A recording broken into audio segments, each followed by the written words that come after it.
Good day, everyone. I am Ma'am Dallas, your science teacher. So, today we are going to discuss your week 7 lesson for quarter 1, which is Earth mechanism. So, the most essential learning competencies that we need to discuss here is to describe the possible causes of plate movement. So, our topic is about the introduction to continental drift theory and seafloor spreading theory. With the specific learning targets or objectives, at the end of the discussion, of course, you're expected to know the scientist who introduced the theory of continental drift and seafloor spreading theory and explain the theory of continental and the seafloor spreading theory. So I have here an illustration of world map. How are you going to describe this illustration? Yes, you're correct. This map is the present world map that we are used to see. And then this map has a complete continents already. And of course, you can see the location of the different continents. So, for hundreds of million years, all the land of Earth was joined together. But we have here, excuse me, the person who is Abraham Ortelius, who has the idea about the continents drifting. So, Abraham Ortelius, a Bavarian cartographer and geographer. So, when we say cartographer, it is a person who studies maps, and geographer, which is a person who studies the earth and known as the creator of the first modern atlas, Tratum Orbis Terrarum, or Theater of the World. So Artelius was the first to underline the geometrical similarity between the coasts of America and Europe, Africa, and to propose continental drift as an explanation.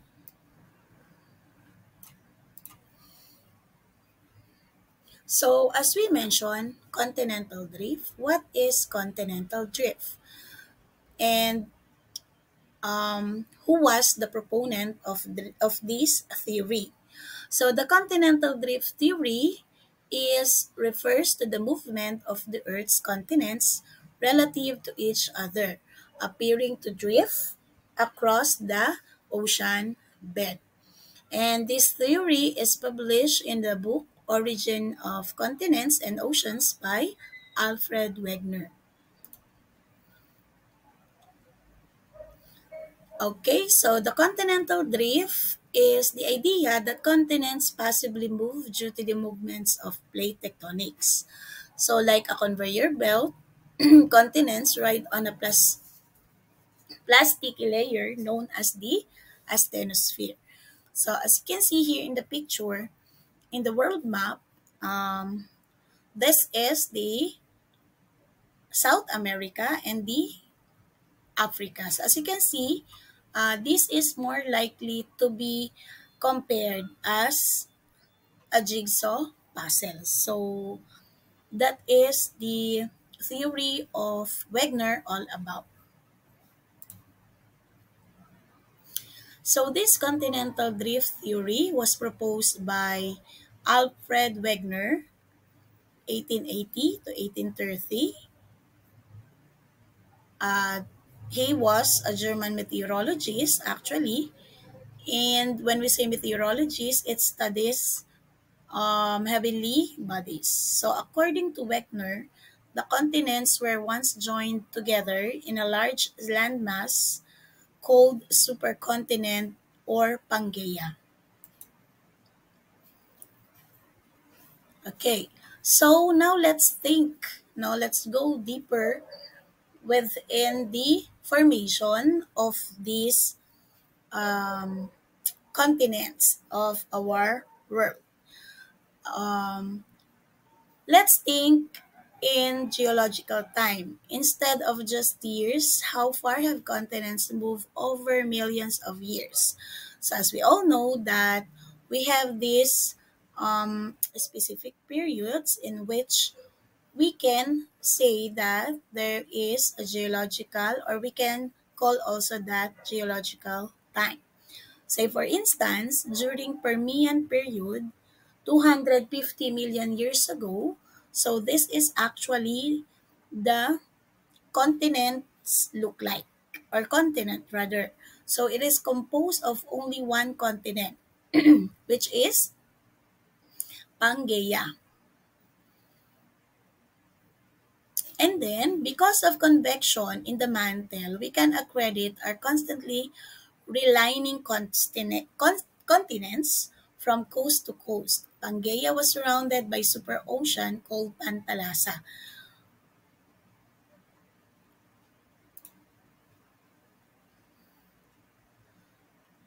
And during also the Triassic period or era, there was this scientist, Austrian geologist, by the name of Edward Suess, who proposed that the world was all connected as one giant continent, Gondwana.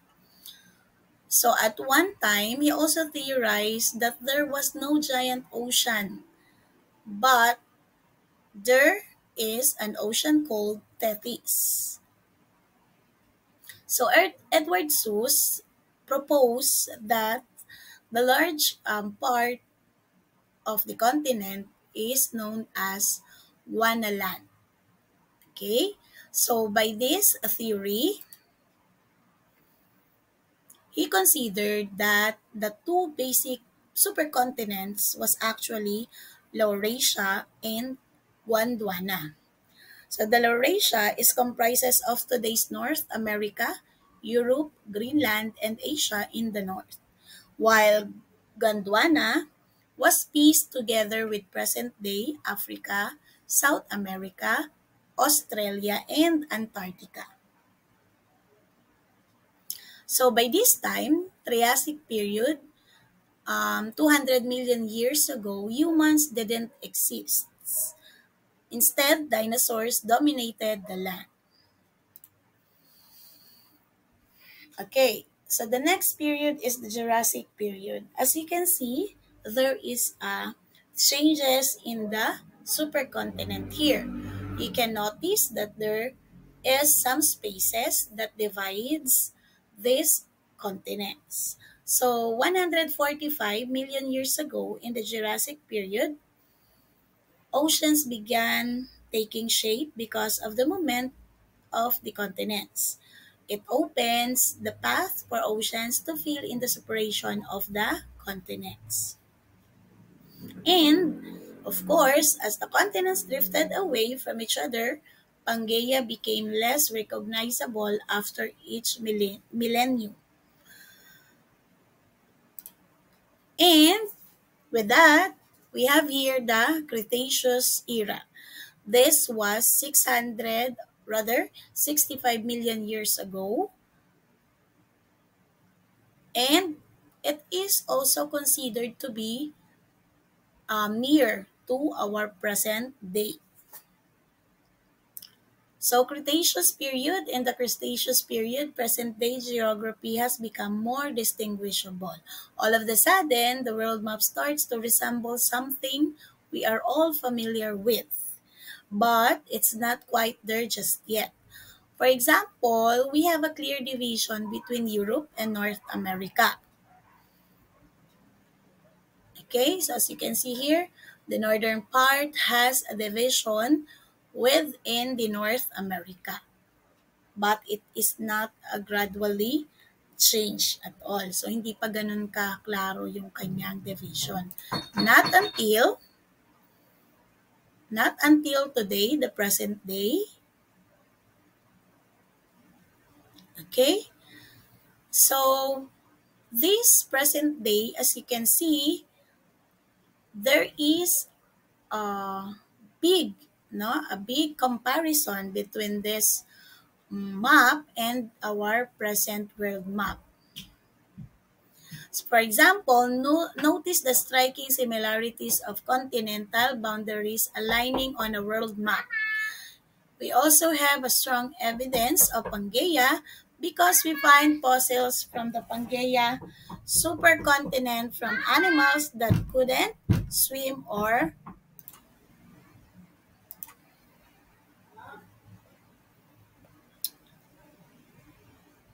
so as today, Wegener proposed these evidences that we will be discussing on the next week. So he proposed these four evidences for his continental drift theory. First is topographic evidence. Second, fossil correlation.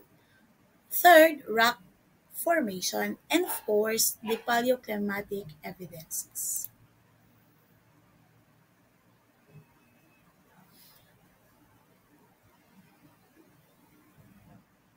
So the most visible and fascinating evidence that these continents were one is their shape. So as you can see here, there is a comparison between the maps of the world during 240 million years ago, in which it is composes of only one supercontinent called Pangaea. And this is meant to say in the Greek word, this is all land, no, all land. And the ocean or the sea that is beside it is, we have the Pantalasa. But during 180 million years ago, it gradually broke into two big pieces. So this is the study of um, late Sir Seuss, in which he divided or he proposed that these two continents here, which is Laurasia and Gondwana, was the supercontinent that we have during this year. And of course, 65 million years ago, until by the time the dinosaurs became extinct, so the Laurasia and Gondwana split into smaller pieces and became now the present continents of the world.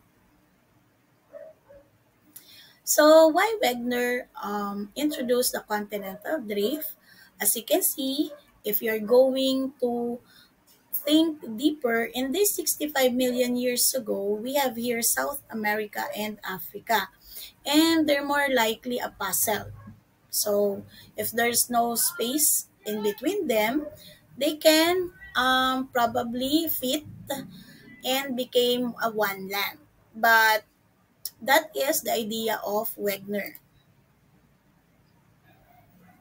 So here, I want you to see the comparison between the two era, which is Permian, and the present day. As you can see, the Permian here, Wegener again proposed that all continents were once part of a single landmass supercontinent called Pangaea, and which later on in the present day, it broke up and million years ago began to drift to reach their present day positions. How Pangaea broke up and moved away from each other to their current positions. So I have already discussed this one. So we have the different period or era that, excuse me, more likely close to this idea, in which Permian period, the land or the supercontinent here is Pangaea. Triassic period, we have the two supercontinent, the Laurasia and Gondwana land. And the sea here, or the ocean, is Tethys, while in the Pangaea, again, it is Pantalasa. And this one, the Jurassic period, as you can see, it is slowly drifted, the continents, or the continents slowly drifted away from each other, it making more of the spaces now, and they are tore apart from each other until to the present day. So here in the Cretaceous period, in which 65 million years ago, as you can see, they are drifted from each other but not too far. But in the present day, so this is our map in the world map.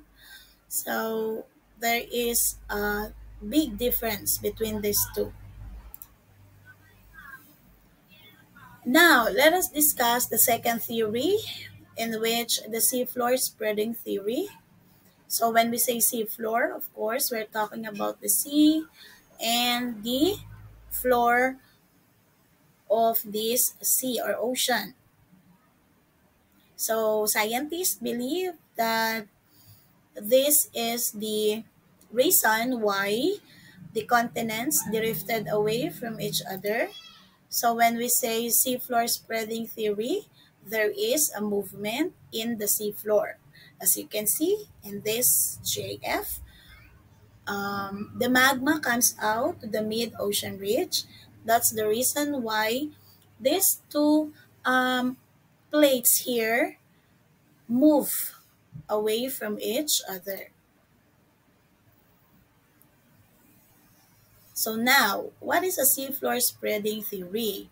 This is a geologic process that takes place when tectonic plates diverge. So this theory is more of the divergent plate boundaries. So the divergent plates contribute to seafloor spreading as magma bubbles up from the below the Earth crust and then cools, resulting in gains in ground area. The question as to how the drifting took place left the continental drift theory. So it more of the blurry theory despite the evidences presented by Wegener. And so with that,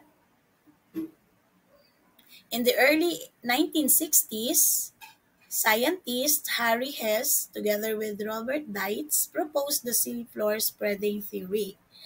So when we say seafloor spreading theory, according to them, hot, less dense material from below the Earth's crust rises towards the surface at the mid-ocean ridge. So this material flows sideways, carrying the seafloor away from the ridge and creates a crack in the crust. So the magma flows out of the crack, cools down, and becomes the new seafloor.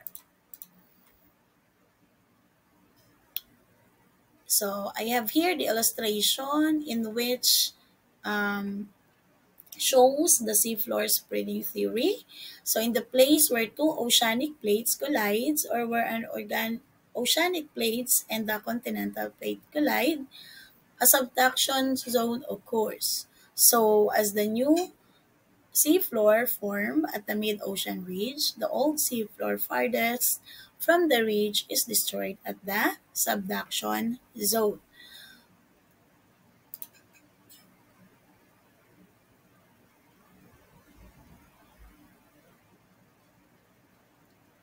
And the rate of the formation of the new seafloor is not always as fast as the destruction of the old seafloor, that subduction zone. So it explains here in the illustration the subduction zone in which the oceanic crust goes down because it's more denser than this continental crusts. So this explains why the Pacific Ocean is getting smaller and why the Atlantic Ocean is getting wider. So if the subduction is faster than seafloor spreading, the ocean shrinks. And when the seafloor spreading is greater than the subduction, then the ocean gets wider. So as we can see, that the seafloor spreading theory is more contradicting to a part of the continental drift theory. So, hindi talaga sila nagkaka-jibe or nagka-come into one idea. They have different ideas. So, according to this theory, continents move through unmoving oceans and that larger, steadier continents broke through the oceanic crusts. Whereas the seafloor spreading shows that the ocean is the actual site of tectonic activity.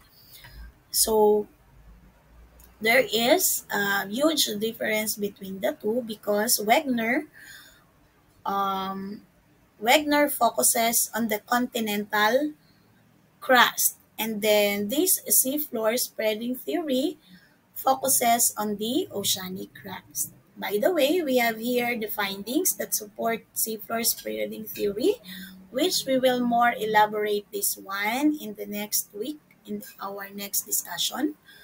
So that's all for today, students. Thank you very much and God bless.